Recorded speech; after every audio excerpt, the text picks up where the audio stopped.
I remember the exact morning it began, because I have made myself remember it every day since. The way a man will press a bruise to prove it is real. It was the gray hour before breakfast, the hall still cold, candlelight not yet lit. Sable was crossing the corridor outside the eastern ward, a bundle of dried frost herb under one arm, her healer's satchel over the other shoulder. Wren, one of my senior wolves, a man who had served me for 11 years, walked toward her from the opposite end of the passage. He did not slow. He did not nod. He walked through the space she occupied as if she were a shadow cast by something else, and he kept walking, and he did not look back. She stopped. I was watching from the doorway of the war room. I had been awake since before dawn, as I often was, and I saw her face in the moment Wren passed her, a small, precise confusion, quickly smoothed. She adjusted her grip on the frost herb and continued toward the ward. I told myself Wren had been distracted. A man with a mission in his head does not always see what is in front of him. I told myself this, and I believed it for approximately 4 hours.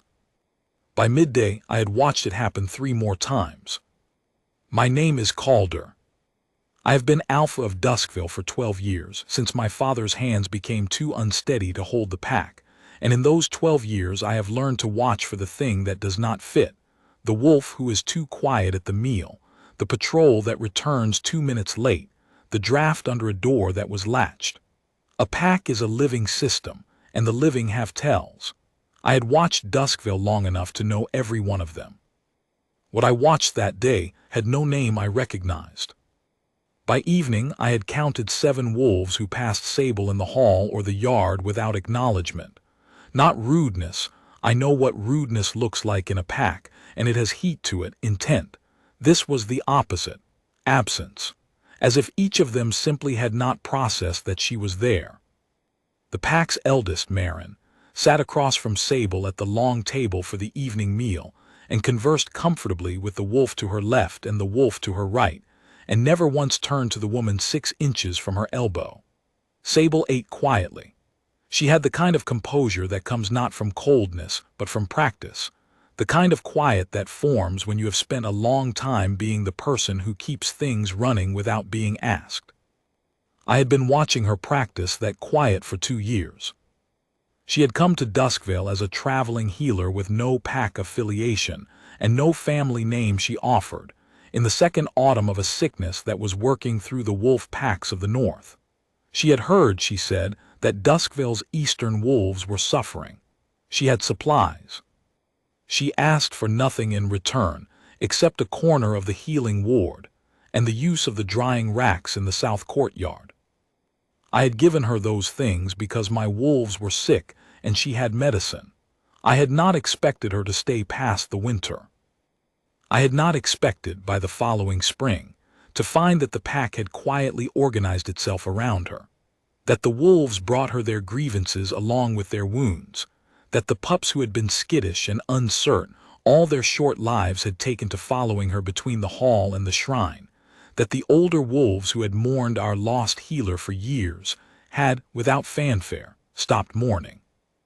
I had not expected to discover that the shrine at the pack's edge, the lunar shrine that had stood half-collapsed since before my father's time, which I had neither the skill nor the particular will to restore, was tended again. Swept. The foundation stone cleaned of decades of moss. Small offerings of frost herb and cold water set at the base in the old way. When I asked who had done it, the answer was simply, Sable. She had not asked permission. She had not told me. She had simply done it, the way she did most things, quietly, capably, without requiring the world to notice. I had been noticing for 2 years. I had simply not yet decided what to do about it. That evening after the meal, I sent for my beta, Joran. He came promptly, as he always does. Joran is the most reliable man I have, methodical and precise and entirely without vanity. I asked him, carefully, what he thought of Sable's work in the ward this past season. He looked at me with a slight furrow between his brows. Sable, I said. I'm sorry, Alpha, Joran said, I don't who. The word landed in my chest like something cold. The healer, I said. The woman who has been managing the Eastern Ward for 2 years, who restored the shrine. He looked at me for a long moment, the way a man looks when he is trying to retrieve something from memory and finding the shelf empty. I don't know who you mean, he said. The ward has been running short-staffed since old Vera passed. I've been meaning to raise it with you. I sent him away. I sat alone in the war room for a long time after, with the candle burning down and the packed sounds of Duskville going quiet around me, and I pressed my hand flat against my sternum, against the thing that lived there. The warmth I had spent 2 years not naming, the pull that had pointed with quiet reliability in the same direction every morning when I woke. It was still pointing, faint but present, a cord pulled taut, a lamp in a window seen from a great distance. She was still here, but the pack was forgetting her. I found her at the shrine that night. She was kneeling at the foundation stone, her lantern set beside her on the frozen ground, and she was not tending the shrine. She was simply sitting with her hands in her lap, looking at the stone. When I came through the tree line, she turned, and I saw in her face something I had not seen there before: fear, carefully held. "You remember me," she said. It was not a question. "Yes," I said. She let out a breath. "Joran passed me 4 times today.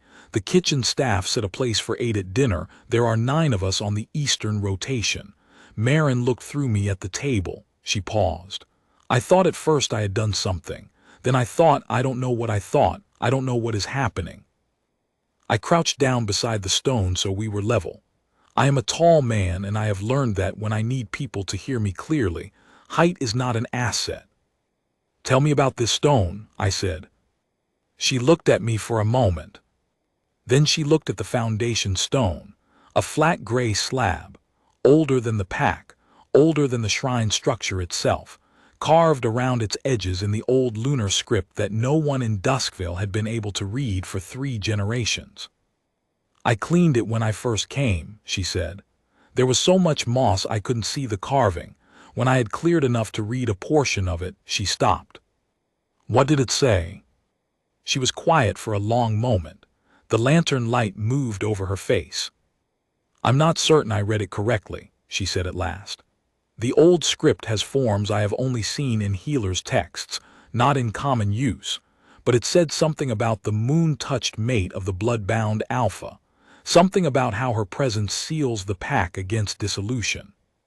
And something, this is the part I may have misread, about a rival claim, a binding that could be placed, an erasure." She said the last word carefully, and I understood why. "Someone sealed a curse into this stone," I said. "I think so, a long time ago. I think," she pressed her lips together, "I think it may have woken when I touched it, when I first cleaned it. I don't know if I am what the stone means by moon-touched. I don't know what I am. I came here to help your wolves because they were sick, and I stayed because—" She stopped again. "Because," I said. She looked at me, and the fear in her face shifted into something else, something quieter and more complicated. "Because it felt like the right place," she said simply. "I have been traveling since I was 17. I have never stayed anywhere longer than a season. This is the first place that felt correct." I understood that. I understood it precisely, because the same word had formed in my chest on a particular morning in her first spring in Duskville. She had been standing at the window of the healing ward, morning light coming sideways across the floor, and she had been entirely still, watching the pups run in the yard below, and I had understood. This was a person who fit here, who made the place more itself by being in it. The word that had come to me then, and that I had not used aloud until this moment, was exactly hers. "Correct." I stood. "Go back inside," I said. "Rest. I need to read the full inscription." She looked up at me. "Calder." It was the first time she had used my name without the title, and it moved through me like struck iron. "I can feel it," she said quietly. "The fading. I don't mean that I feel ill. I mean I can feel the edges of myself becoming less certain, as if I am being slowly removed from the record. I held her gaze for a long moment. "You will not be removed," I said. "Go inside." She went. I spent the night at the shrine. I am not a learned man in the way of scholars. I am a king, which means I know what I need to know and delegate the rest. But I have been alpha of a pack with a lunar shrine for 12 years, and I have made it my business to understand the history of this land at least well enough not to be surprised by it.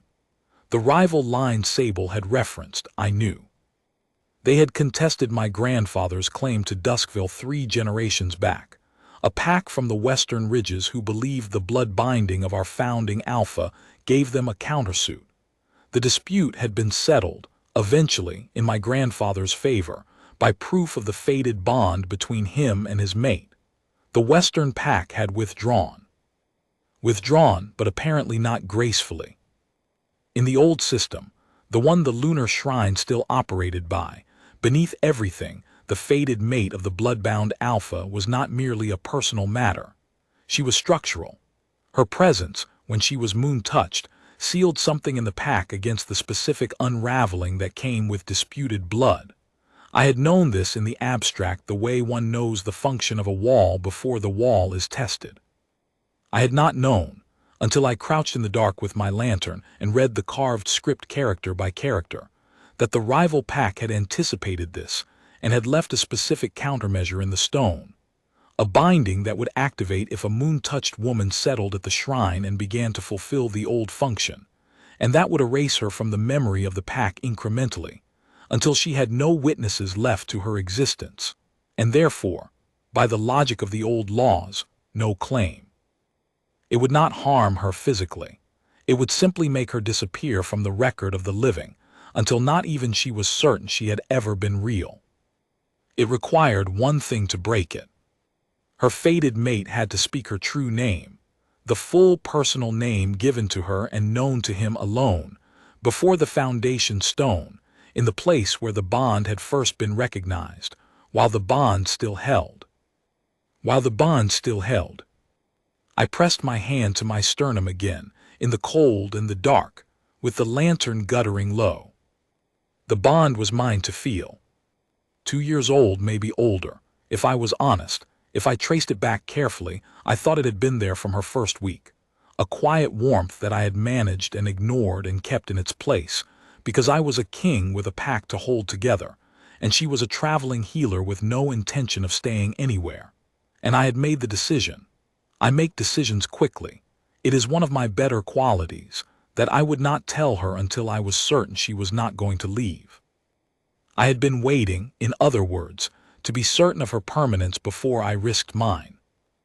And in the time I had spent being certain, the stone had been waking beneath her hands.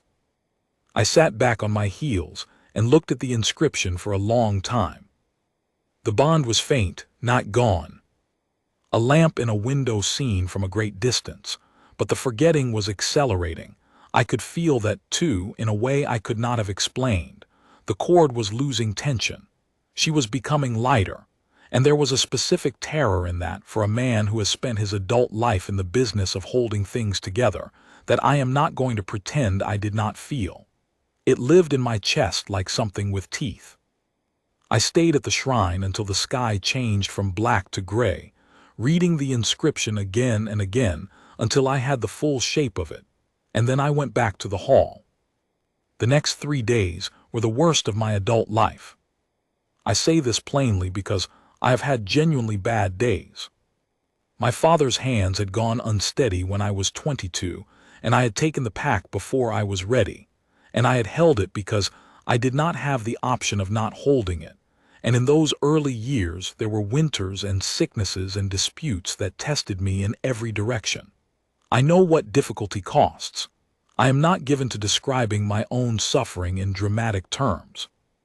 But there is a particular category of difficulty that comes from watching something disappear in real time while being the only person who can see it, and not being able to move fast enough, and knowing that the slowness is partly your own doing. The forgetting was total by the second day.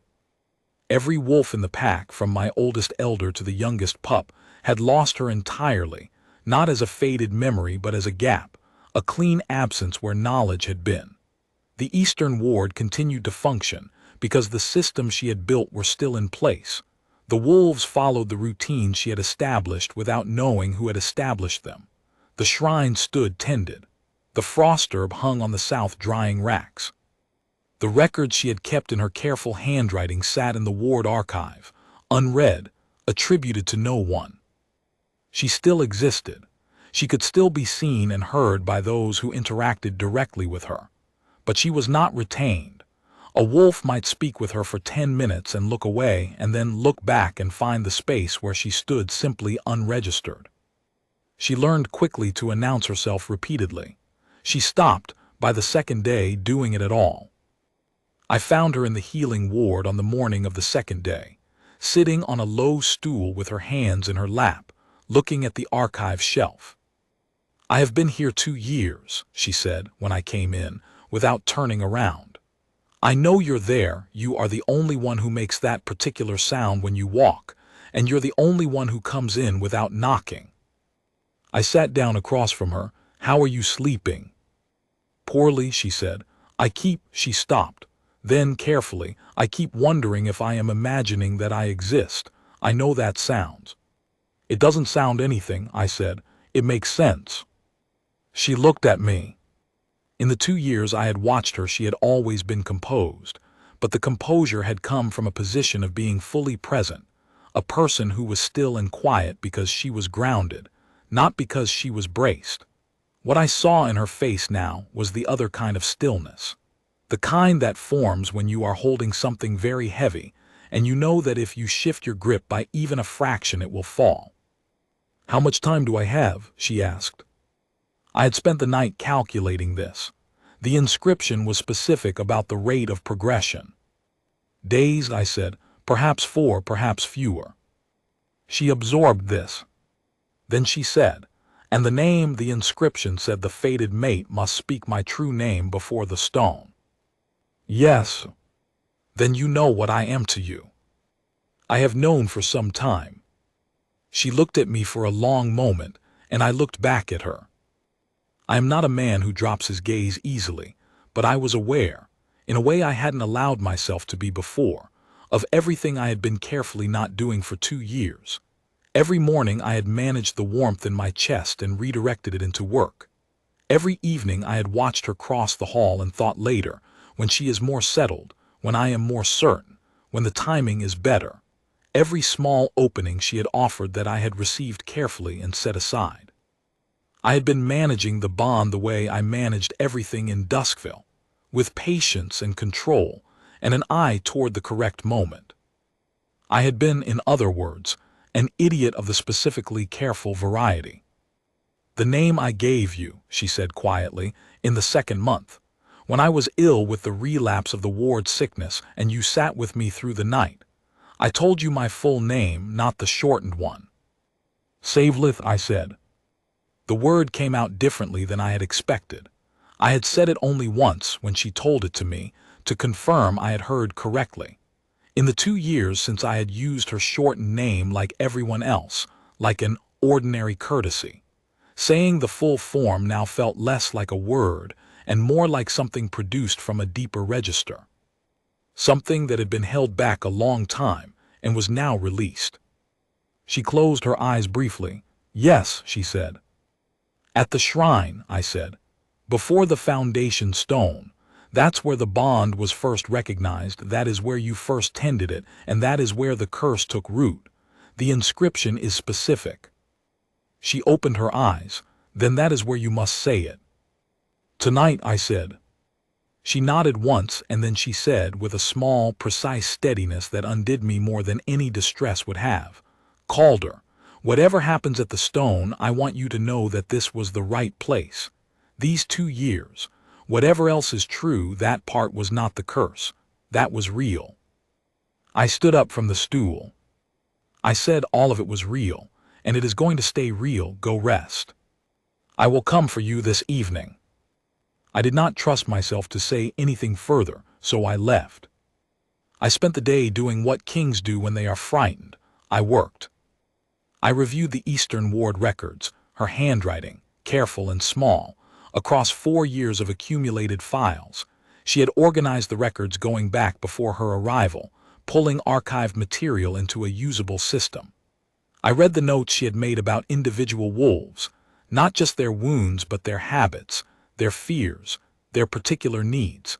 The notes of someone who had been paying close attention to the living creatures in her care for a long time. I sat with the archive for 2 hours, and when I set it down, I had a very clear understanding of precisely what Duskvale had been running on for 2 years without recognizing it. I spoke to no one. I needed to hold what I had, and I held it. By late afternoon, the fading had progressed to where even direct conversation was not entirely reliable.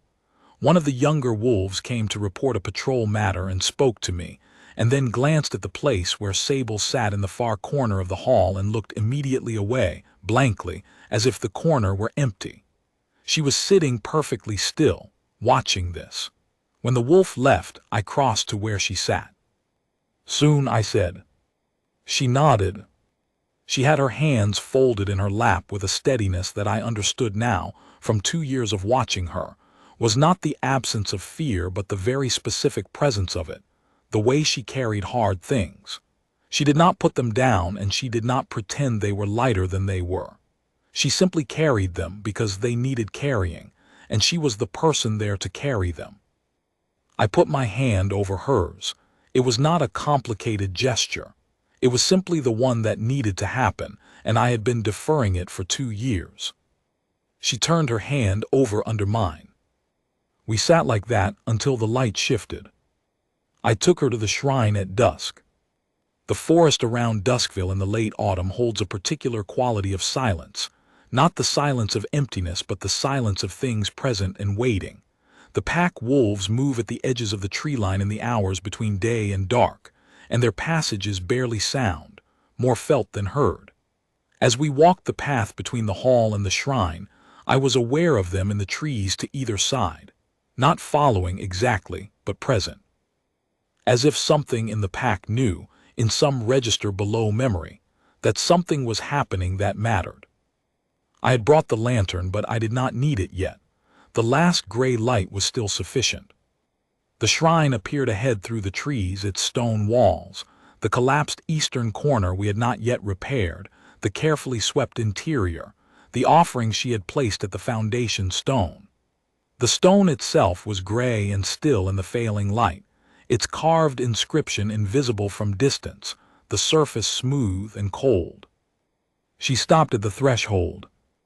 "I can feel it very strongly now," she said quietly. "The erasure. It feels like standing in water that is rising, not painful, just relentless." "I know," I said.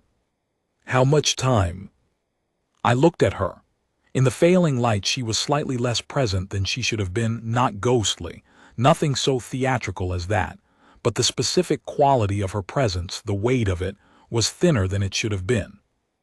I had been aware of it all day, and had not let myself speak it. "Now," I said. We crossed the threshold together. The shrine was small, perhaps 12 paces across, and in the fading light it felt smaller still. I brought her to the foundation stone, and we stood before it, and I put the lantern down on the swept ground, and I looked at the inscription for the last time. I had it memorized, but I looked anyway because I am the kind of man who checks his work. The inscription said the name must be spoken by the fated mate in full voice, without qualification or condition, not as a call, not as a question, but as a statement of what is known and will not be surrendered. I turned to face her. She was watching me. She had, I think, in the last 2 years become familiar with my silences. I am not a man who speaks until I have decided what to say, and she had learned to read the quality of the silence rather than the length of it. Whatever she read in this one, she did not look away. I had prepared words, in the way I prepare for difficult things, with care, in advance, in the right order. I had the words arranged, and then I looked at her face in the lantern light and understood that the prepared version was not the right one. So I said what was true. I have been watching you hold this pack together for 2 years, I said, and I have been very carefully not telling you that I see it, because I was waiting to be certain you were going to stay. I was wrong to wait. Not because of the curse, because every morning you were here was a morning I spent a portion of managing something I should have simply said out loud. You are my fated mate. You are the reason the hall is warm. You are the specific person I have been waiting for without knowing I was waiting, and I am not going to allow a rival pack's cowardice, placed in a stone 3 generations ago, to remove you from the record of the living. Your name is Savelith. I know it. I am keeping it. The lantern light flared. It was not dramatic the way stories make it. I want to be precise about this, because I am a man who distrusts embellishment. The lantern light simply flared once, very bright, and then the foundation stone beneath our feet blazed, a deep, warm, groundward light, gold rather than white, like something buried for a long time uncovering itself. The carved inscription lit in sequence, character by character, the way a fire takes across a line of kindling. Steady, certain, irreversible. Sable gasped once, a small, sharp sound, and then her hand found my arm and held. The light moved through the stone and outward, through the shrine floor and the threshold and into the frozen ground beyond, and I felt it travel the roots of the place like warmth returning to something long cold. And then, from the direction of the hall, far through the trees, but clear in the night silence, I heard it. The pack. Not howling the way wolves howl at a moon or a victory or a loss. The old sound. The low, harmonic, chest-deep acknowledgement that a pack makes when something has been restored to its right order. I had heard it once in my life before, the night my father named me Alpha, and the pack recognized it. I had not expected to hear it again. I heard it now, rolling through the trees from the direction of the hall and the yard and the ward, the whole of Duskville producing a sound that had no word in the common tongue but meant, as precisely as any word, we know. We remember. She is ours. Sable's grip on my arm tightened. They remember, she whispered. Yes, I said. The light in the stone faded slowly, the way embers fade, not extinguished but settled, as if something had completed and could rest now. The inscription stopped glowing, but it looked different than it had before, cleaner somehow. As if the counterbinding had been not just broken but removed, and what remained was simply the original intent of the stone, which had always been not a trap but a welcome. She was fully present. I could feel it, not through any particular supernatural register, but simply through the ordinary fact of her. The weight of her hand on my arm, the specific quality of her breathing, the way the lantern light held her face the way it was supposed to hold a face, without the thinness that had been growing there all day. She turned to look at me. You said you were waiting to be certain I was going to stay, she said. Yes. I have been here 2 years. I know. What, she said, with a small, precise steadiness that was entirely her. Exactly were you waiting for? I looked at her for a moment. For the right moment, I said. And is this it? I think we can agree, I said, that I have identified the correct moment. She made a sound that was not quite a laugh and not quite otherwise, a sound of someone who has been frightened for several days and has just set something down. Then she leaned her forehead against my shoulder, and I put my arm around her, and we stood in the quiet of the shrine with the lantern burning low and the pack's hum still barely audible through the trees. We came back to the hall together. It was full night by then, and the hall was lit, and when we crossed the threshold, what I saw was a pack in the process of remembering. It happened in real time, in a way that was both slightly uncanny and entirely moving. A wolf would look up, and something would shift in their face, a recognition arriving like returning blood to a cold hand, and they would look at Sable with the specific expression of someone who has just found something they did not know was missing until this moment. There was no uniformity to it. Joran stood from his chair and simply said her name, quietly, as if testing that the memory was real. Marin crossed the hall and took Sable's hands without a word, in the manner of older women who have earned the right to skip explanation. The younger wolves looked slightly dazed. Two of the pups came directly to Sable's feet and leaned against her legs, as pups will when something has been wrong and is now right. I stood at the head of the hall and I looked at all of this, and I said what needed to be said. Her name is Saveleth, I said. She has been the healer and the heart of Duskville for 2 years. She will remain as my Luna and as your own. Any question about this can be directed to me in the morning. I paused, then added, there are no questions. There were no questions. Sable, beside me, said quietly, you could have led with something a little less administrative. I could have, I agreed. But you didn't. But I didn't. She looked at me with the expression I had been watching for 2 years, the one she wore when she was deciding something, and then she said, all right, I'll take it. I took her hand. The hall was warm. The pack was whole. Marin was already talking, and the pups had settled at Sable's feet as if they had been there all their lives, and Joran was doing the thing he does when he is trying not to show that he is moved, which is to become very busy with something administrative. I had spent 12 years building this place and 2 years watching her become its center, and I had spent a significant portion of those 2 years being very carefully patient at precisely the wrong time. I did not intend to make that mistake again. I am not a man who requires large gestures to mark important moments, but there is a moment that I return to still when I want to understand what we are to each other. Not the shrine, not the light in the stone, not even the moment her name in my voice broke a curse 3 generations old. Those moments were necessary, and I will hold them as long as I hold anything. But the moment that stays is simpler. It is the morning after, at the long table in the gray hour before breakfast, the hall still cold, candlelight not yet lit, frosturb drying on the south rack beyond the window. Sable has both hands wrapped around a mug of something warm, and she is watching the yard below where the pups have already found a reason to be noisy, and she is entirely still with the specific stillness that means she is grounded, not braced. I sit down across from her. She does not look up immediately. She is watching the pups, but she says, you're here early. I'm always here early, I say. I know, she says. Then she looks at me, and the morning light comes sideways across the table between us, and she says, with the small, exact steadiness that is entirely hers, good. That word in that light from her. I had been waiting, without knowing I was waiting, for a very long time. It was exactly the right moment.